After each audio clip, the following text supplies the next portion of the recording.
السلام علیکم ورحمۃ اللہ وبرکاتہ۔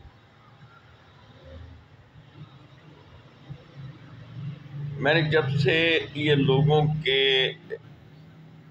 رشتے ناطے کروانے کی ذمہ داری اٹھائی ہوئی ہے، اور جہاں تک ممکن ہوتا ہے تو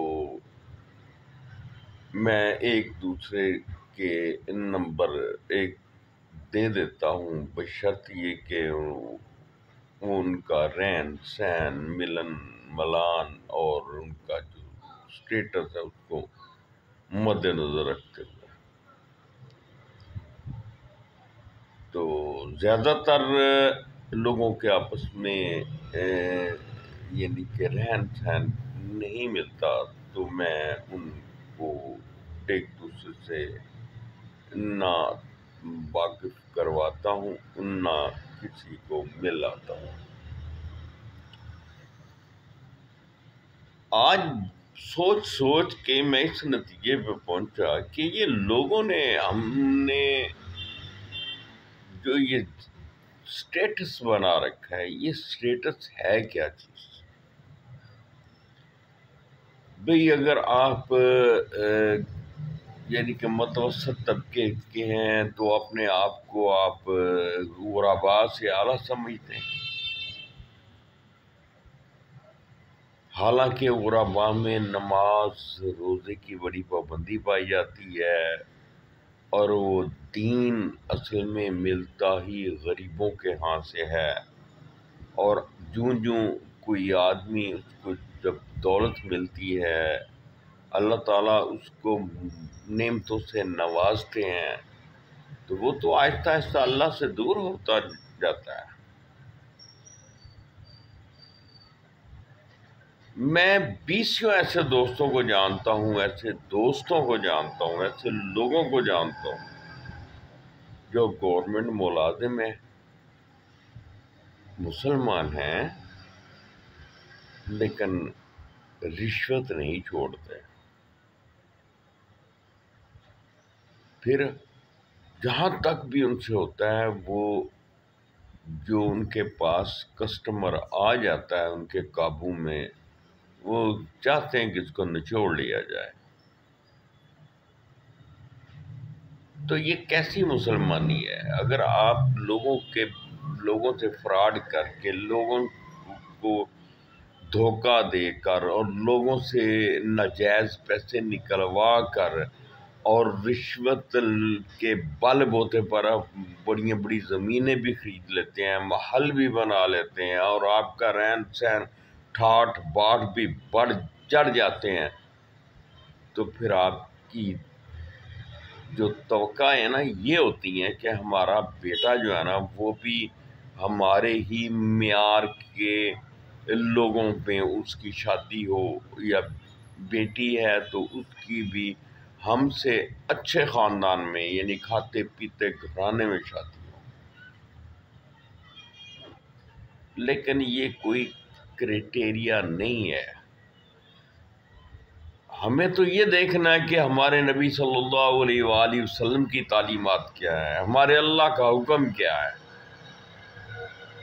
ہر لمحہ، ہر مقام پر، کوئی قدم بھی اٹھانے سے پہلے ہمیں یہی دیکھنا ہوگا،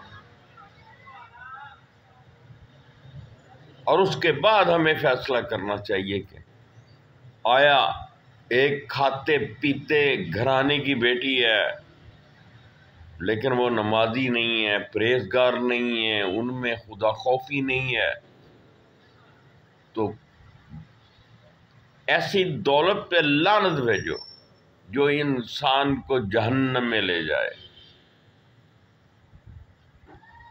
اور اس کو اپنے سے بڑے اور اپنے سے بہتر لوگوں کی پہچان ہی نہ رہے۔ میں نے اور بھی بہت سے دوست دیکھے ہیں جو یہ کہتے ہیں جی میں تو فلاں گریڈ کا بندہ ہوں۔ یہ گریڈ مریڈ کیا ہے بھائی؟ آپ سیکٹری بھی بن جائیں، آپ سب سے بڑی جو پوسٹ ہے پاکستان کی، اور سب سے بڑا جو یعنی کہ گریڈ ہے، آپ اس میں چلے جائیں، 21ویں 22ویں گریڈ میں آپ چلے جائیں، تو کیا آپ کو سرخاب کے پر لگ جائیں گے؟ نہیں، آپ سے وہ دہقان اچھا، آپ سے وہ غریب اچھا جو 5 وقت کا نمازی ہے، حلال کی روزی کھاتا ہے، لیکن اللہ اور اللہ کے نبی صلی اللہ علیہ وسلم کے بتائے ہوئے طریقوں کے مطابق زندگی بسر کرتا ہے۔ آپ لاکھ نمازیں پڑھ لیں، آپ لاکھ روزے رکھ لیں، حج کر لیں، سب کچھ کر لیں، لیکن اگر آپ کے دل میں یہ تکبر پیدا ہو گیا ہے، یہ غرور آ گیا نا کہ میں دوسروں سے اعلیٰ ہوں، تو سمجھ لیں آپ گئے، آپ کی ویلیو ختم۔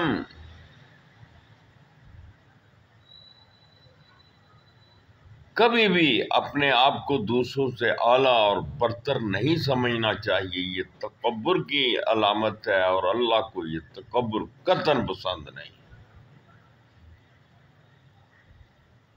میرے دوست سیکٹری بھی رہے ہیں، ڈپٹی سیکٹری بھی رہے ہیں، سیکشن آفیسر بھی رہے ہیں، یعنی کہ بڑے بڑے اعلیٰ عہدوں پر میرے بہت ہی گہرے دوست رہے ہیں، اتنے گہرے رہے ہیں کہ آپ سوچ بھی نہیں سکتے کہ ڈپٹی کمشنر ٹائپ کا بندہ اور میں جاؤں اور اٹھ کے کھڑا نہ ہو تو میں کہتا تھا کہ پھر میرا نام خالد نہیں ہے، یعنی میرا تعلق نہیں ہے اس سے۔ اتنا ادب، اتنا احترام ہم ایک دوسرے کا کیا کرتے تھے۔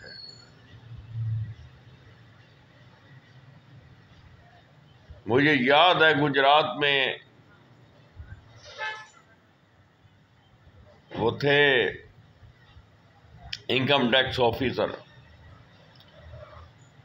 آئی ٹی او صاحب، میرے بڑے دوست تھے۔ جب وہ جاتا تھا، اگر وہ یعنی کہ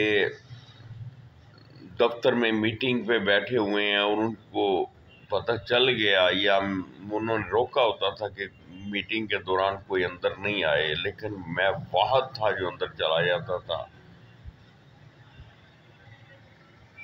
لیکن وہ پھر بھی میٹنگ میں بھی اٹھ کے کھڑے ہو جاتے تھے۔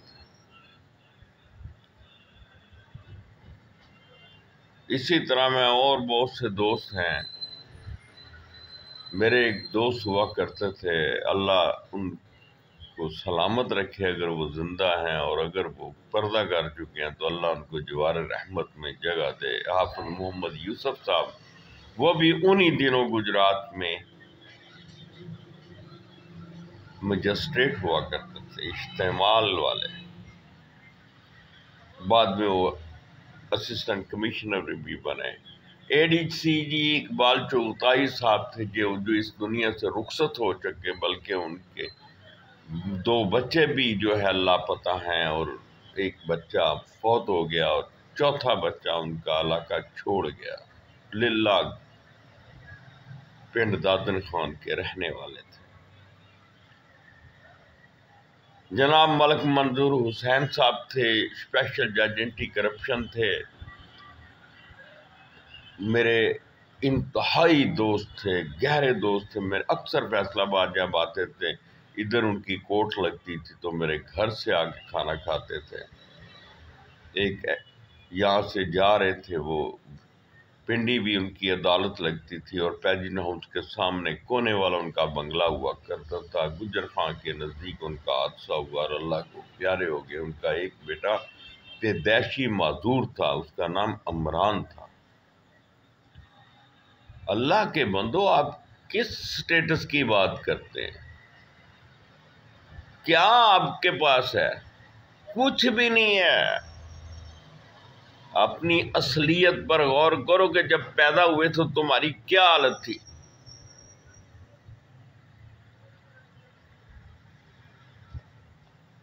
اور اس کے بعد اللہ تبارک و تعالیٰ نے اگر آپ کو نعمتوں سے نواز دیا تو آپ نے بندوں کو پہچاننا ہی چھوڑ دیا۔ آپ مفوق الفطرت مخلوق بن گئے ہیں۔ انا للہ و انا الیہ راجعون۔ یاد رکھو ہم سب موت کی طرف گامزن ہیں، نہ جانے کس لمحے بلاوا آ جائے، اس کی تیاری کرو۔ اپنی بیٹیوں کے اپنے بیٹوں کے رشتے وہاں طے کرو جو دین کے مطابق ہیں، اور یہ سٹیٹس مٹیٹس چھوڑ دو۔ آج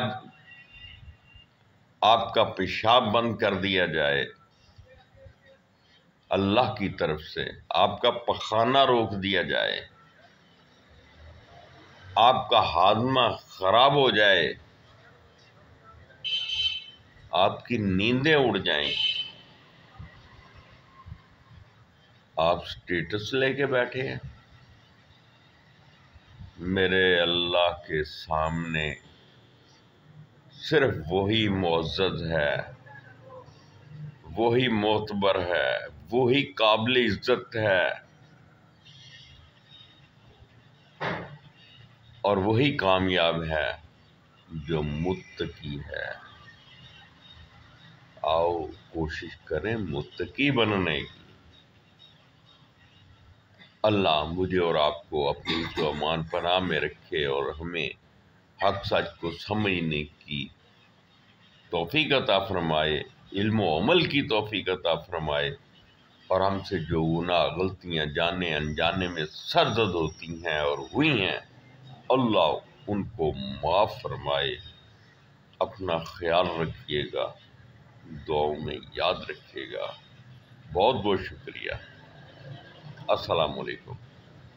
doctor Khalid Iqbal Shaheen from Faisalabad. WhatsApp number 030363539555۔ فی امان اللہ۔